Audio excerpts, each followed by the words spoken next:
Buenas, mi nombre es Manuel Araujo y yo voy a continuar con la exposición de seguridad en redes, parte 2. Tipos de ataques en la red.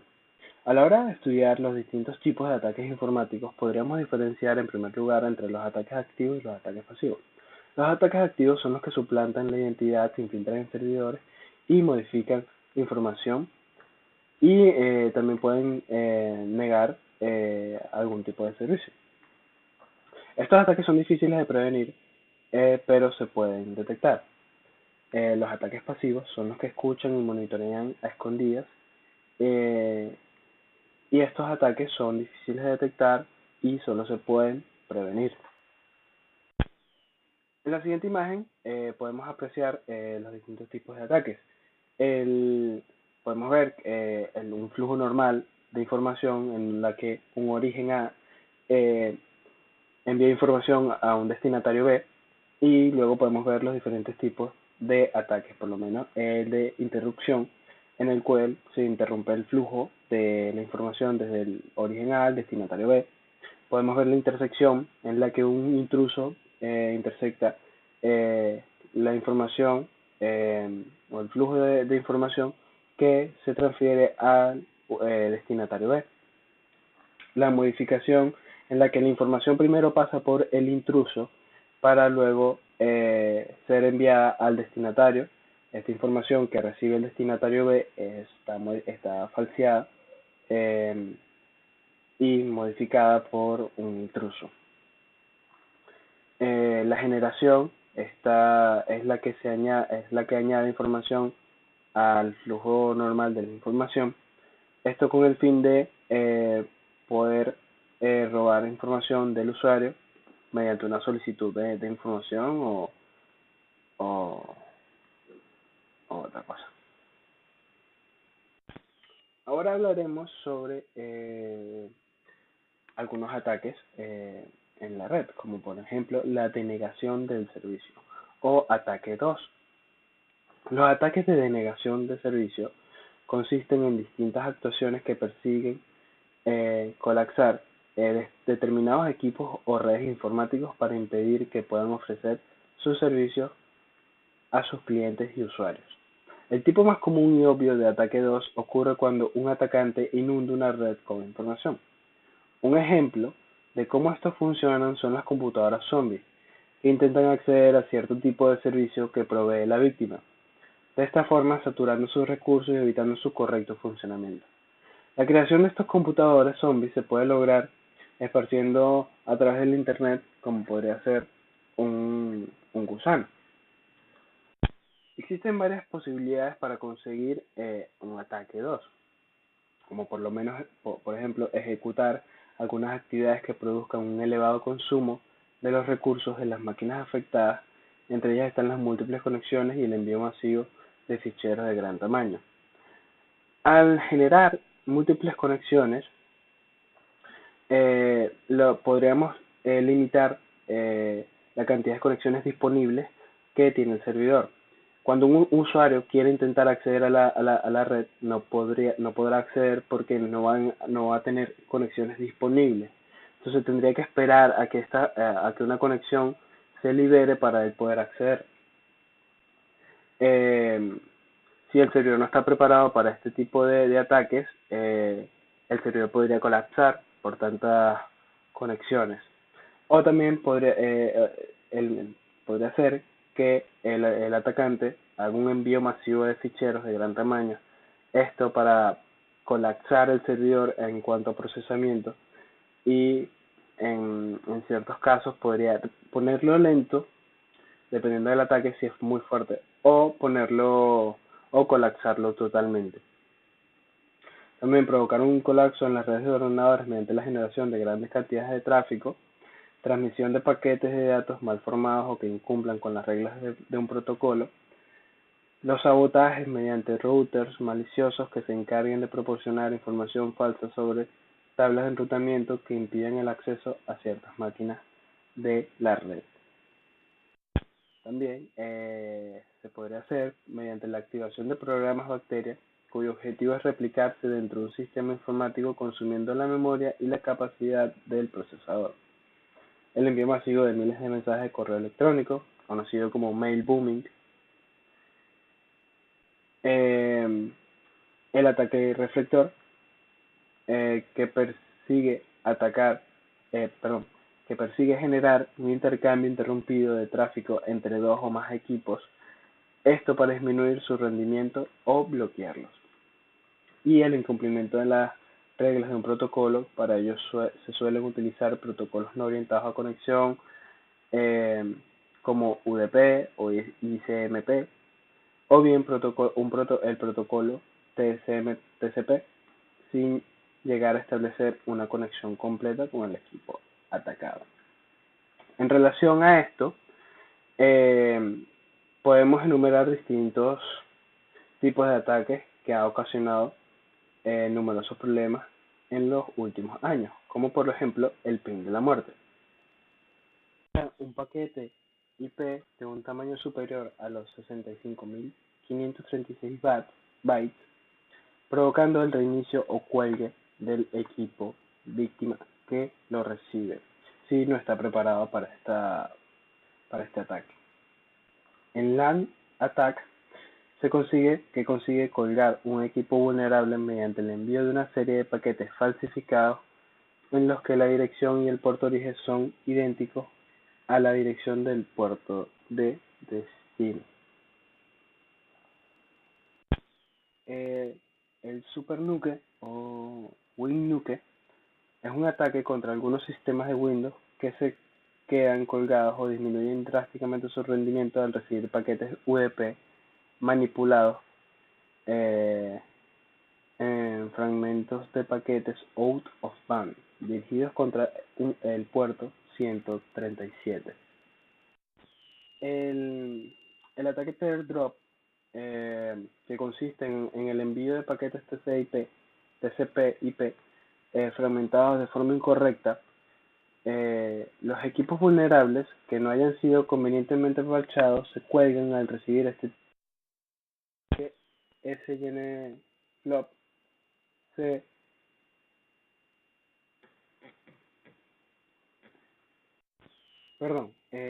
los ataques SYN-Flood envían una inundación de paquetes TCP SYN, a menudo con un remitente falsificado en dirección.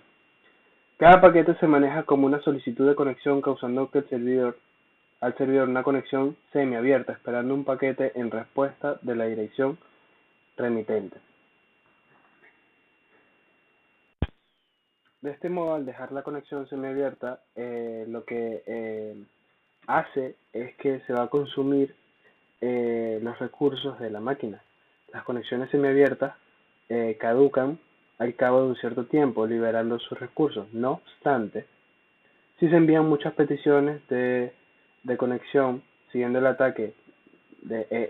ataque, se colapsarán los recursos del equipo de la víctima, que no podrá atender nuevas conexiones legítimas.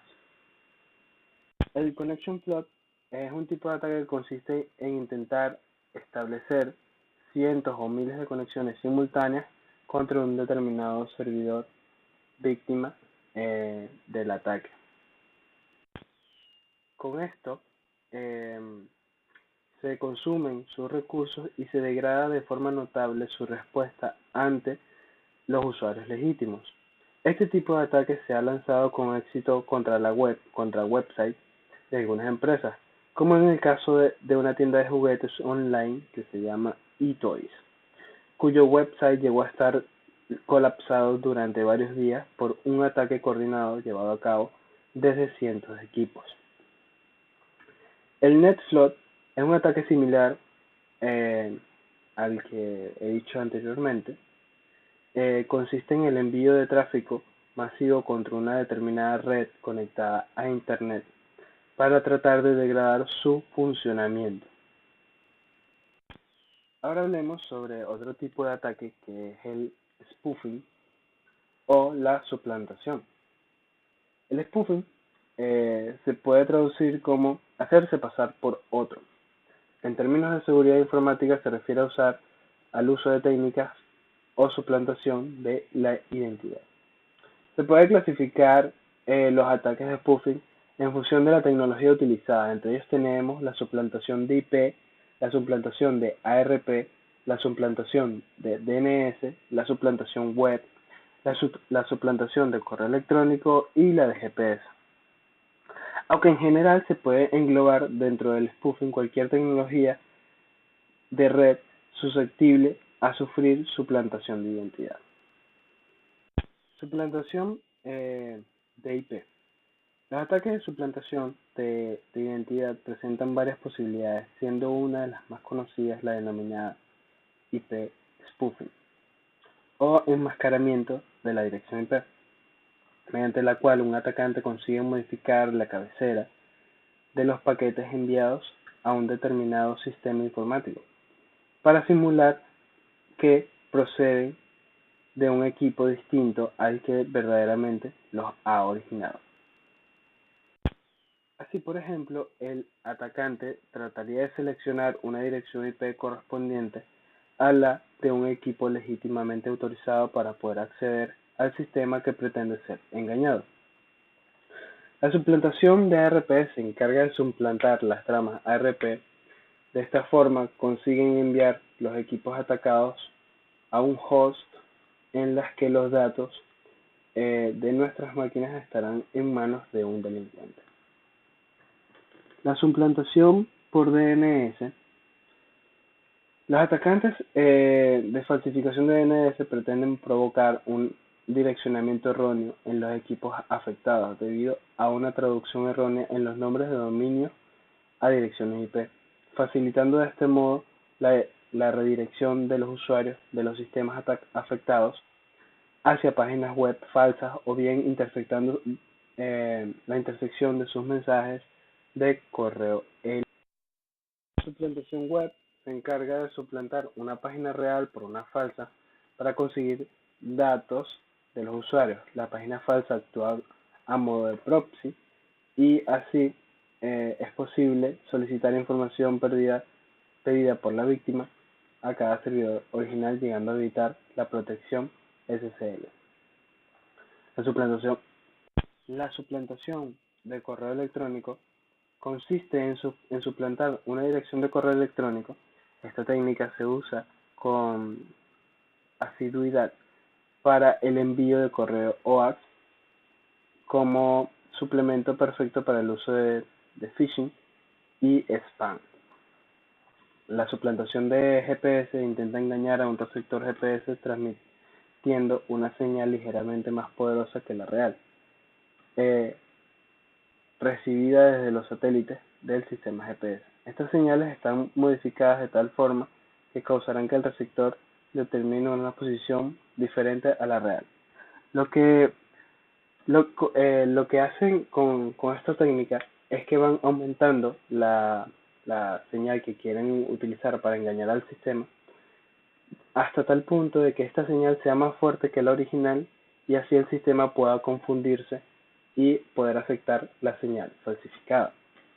Esta técnica se utilizó en un juego muy famoso hace unos años que se llama Pokémon Go, en donde los usuarios tenían que en el juego consistía en que los usuarios tenían que salir de sus casas para poder capturar los Pokémon.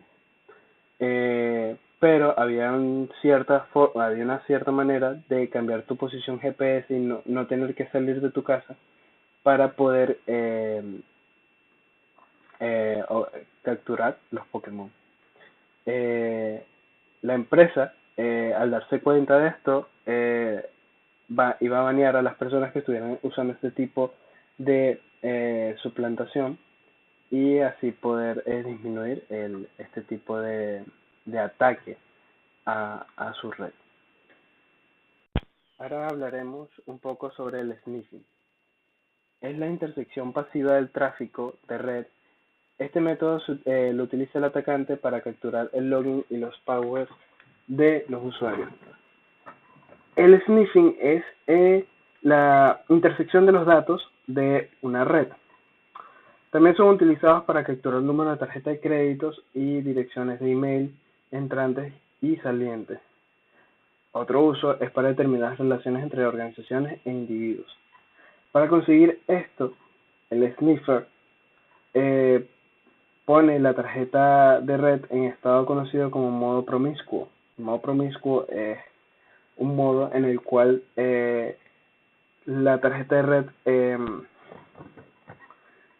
consume todo el tráfico que está en la red local, en el cual la capa de enlace de datos no son descartadas las tramas no destinadas a la dirección MAC de la tarjeta.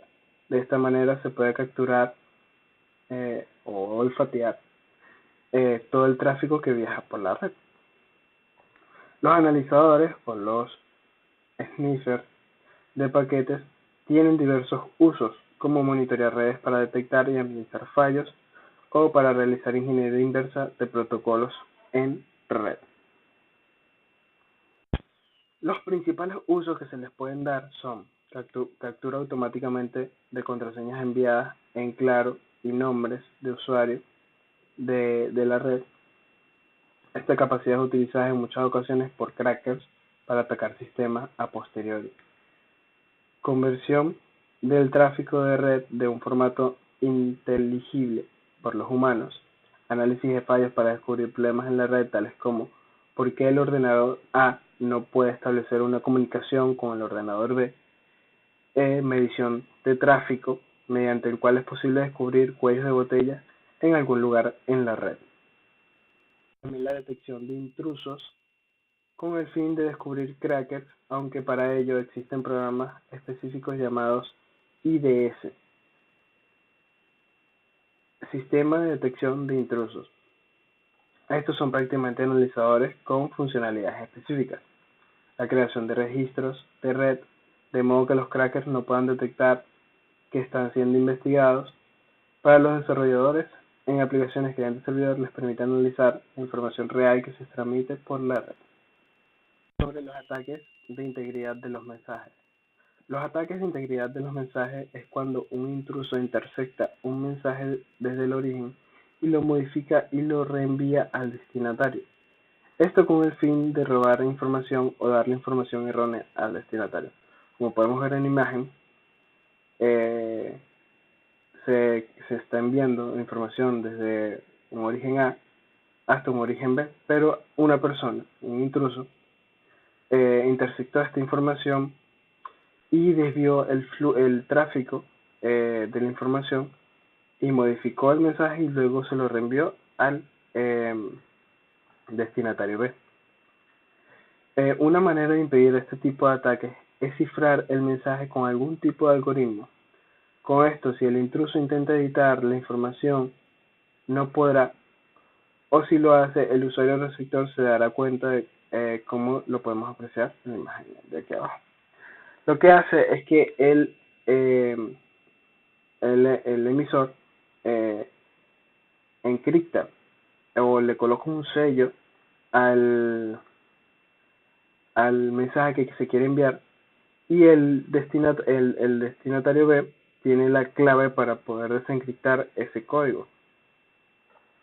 Cuando el intruso detecta el código o lo intercepta y lo modifica, cuando llega al destinatario B no es el mismo código y cuando lo intenta descifrar no va a dar un error porque no es el mismo código.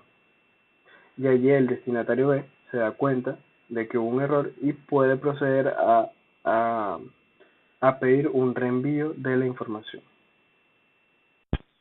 Ahora hablaremos un poco sobre el análisis del tráfico. Estos ataques persiguen observar los datos y el tipo de tráfico transmitido a través de las redes informáticas, utilizando para ello herramientas como los sniffers. Esto es muy parecido a lo que hablamos anteriormente del sniffing. Así se conoce como eavesdropping a la intersección del tráfico que circula por una red de forma pasiva, sin modificar su contenido. El análisis de tráfico está muy relacionado con el análisis de paquetes y se suelen usar de una forma conjunta. El análisis de paquetes se estudia la información contenida en los paquetes que circulan por la red y a partir de eso trata de inferir información. El origen del análisis de tráfico se encuentra en el análisis de los tráficos de información que tradicionalmente se han hecho para aplicaciones militares. Este tipo de técnicas se puede utilizar por los atacantes para, por ejemplo, reducir el tamaño de claves durante sesiones activas o para deducir el origen y destino de una comunicación. Por tanto, la seguridad informática se ocupa del estudio de las técnicas del análisis de tráfico y de contramedidas para protegernos de dicho tipo de técnica. La elección de la característica del tráfico que es usada en el análisis de tráfico depende fuertemente del tipo de información que queremos inferir y de los protocolos subyacentes involucrados. Para detectar una comunicación de voz IP nos podemos basar en las temporizaciones de los mensajes. Para deducir que la información está accediéndose vía SSL podemos usar el tamaño de los paquetes.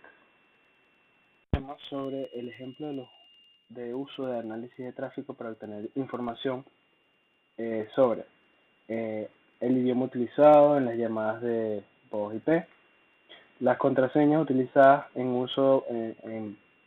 las contraseñas utilizadas para el acceso de SSH, los hábitos de navegación web, menoscabar el anonimato en redes que intentan proveer comunicación sin que un observador pueda saber qué entidades se están comunicando, descubrir potenciales usos maliciosos de la red. Por ejemplo, es típico el uso del análisis de tráfico para detectar ataques que se realizan desde máquinas intermedias previamente comprometidas, las llamadas en inglés sleeping stones. Clasificación de flujos de tráfico cifrados. Se establece qué aplicación o tipo de aplicación lo genera. Ahora hablaremos sobre los mecanismos de control de acceso. En cualquier sistema informático, especialmente si es multiusuario, el control de acceso sobre usuarios y recursos del mismo es un pilar fundamental para su seguridad. Por ello, es de gran importancia contar con mecanismos que proporcionen una apropiada segregación de privilegios y permisos de usuario, así como de la administración de los mismos y de los elementos relacionados. Cuando hablemos de un sistema informático y particularmente hablando de control de acceso, mencionaremos frecuentemente los términos sujetos y objetos, elementos sobre los que se aplicará dicho control. Los sujetos del sistema son los usuarios, procesos, programas o hilos que operan sobre los recursos del dispositivo. Los objetos nos referiremos a ellos como objetos, los recursos del sistema como ficheros, directorios, servicios, dispositivos de entrada y salida, puertos TCP, UDP, etc. Aquí tenemos los tipos de control de acceso. Tenemos el MAC, que es acceso por permiso de usuario más control obligatorio según etiquetas. El DAC, que es el acceso basado en permisos de usuario o grupo. Y el RBAC, que es un acceso basado en roles. Cada usuario tiene un rol. El control de acceso discrecional o DAC es el control de acceso discrecional. Es un método de restricción de acceso a objetos que se basa en la identidad de los sujetos que pretenden operar o acceder sobre ellos. El control de acceso basado en roles consiste en la definición de perfiles o roles a los que se le atribuyen una serie de características que aplican sobre los permisos y acciones que puedan llevar a cabo, incluyendo el control sobre otros perfiles. Y el control de acceso obligatorio, o MAC, este mecanismo de acceso se complementa con los anteriores y añade una capa más de seguridad para el control de acceso y privilegios. El mecanismo MAC se basa en un etiquetado de todo elemento del sistema y sobre los cuales se aplicarán las políticas de control de acceso configuradas. Ahora vendrá otro compañero a continuar con la exposición de seguridad.